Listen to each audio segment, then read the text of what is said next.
Nikiripoti kutoka Shirikisho la Mpira wa Miguu Tanzania TFF, Mpenja TV tuko hapa kuku taarifu kile ambacho kinaendelea kwa siku ya leo. Tunafahamu kuna mbilinge za kuchukua fomu kwa ajili ya kuwania nafasi ya kwenye kamati ya utendaji ya Shirikisho la Mpira wa Miguu Tanzania, lakini pia kuwania nafasi ya urais wa Shirikisho la Mpira wa Miguu Tanzania yani TFF. Lakini hii leo wale waliotia nia ya kuwania nafasi ya kwenye kamati ya utendaji tayari wamekwisha kuanza kurudisha fomu kunako Shirikisho la Mpira wa Miguu Tanzania, na miongoni mwa watu wa mapema kabisa kurejesha fomu yake ni Lugambo Juve ambaye tayari amefanya hivyo hii leo, na yuko hapa amezungumza machache kutueleza kile ambacho kimepelekea yeye kuchukua fomu na baada ya kurudisha amezungumza kipi. Msikia hapa kupitia Mpenja TV. Naitwa Diego.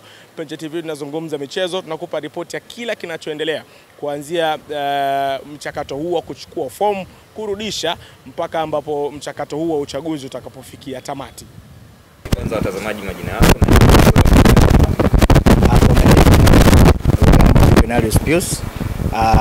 na nimekuja hapa katika makao makuu ya Shirikisho la Soka Tanzania TFF kurudisha fomu.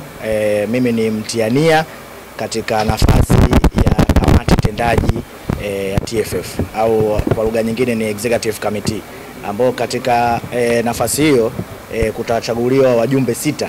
Kwa hiyo mimi ni mmoja wa watiania ambao nina mpango wa kuchukua nafasi hiyo katika uchaguzi wa mwaka huu wa Shirikisho la Soka Tanzania.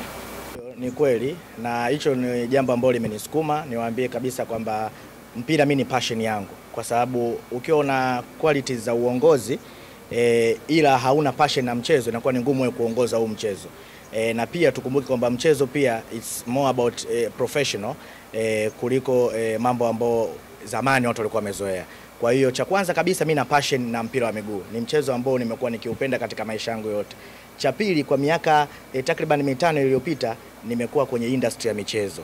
Na industry ya michezo tumekuwa tukifanya mambo mengi sana yanayohusiana haswa kwenye mpira wa miguu. Na ndio maana nimewiwa na nimeona ni vema kabisa nije nirudishe kuchukua fomu na kurudisha fomu kwa ajili ya kugombea kamati tendaji katika mamlaka ya Shirikisho la Soka hapa nchini Tanzania.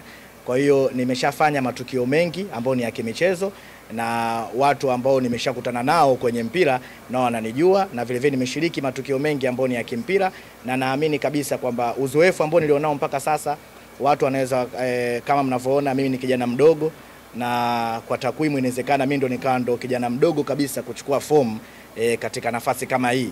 Ila niwaambie kabisa football right now it's a serious business.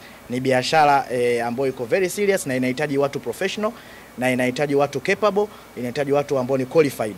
Kwa hiyo hakuna kitu ambacho unaweza kuchukulia poa kwa kuja kuchukua fomu na kurudisha fomu kwenye hatua kama hii. Na ndio maana nimejitokeza, kwa sababu naamini kwenye uzoefu nilionao mpaka sasa kwenye taasisi mbalimbali ambazo nishafanya kazi, nimefanya kazi kwa uweledi wa hali ya juu, basi tunaamini kwamba tuna msaada mkubwa sana katika kuendeleza soka la nchi yetu. Wewe ni kijana mdogo, ukiangalia umri wako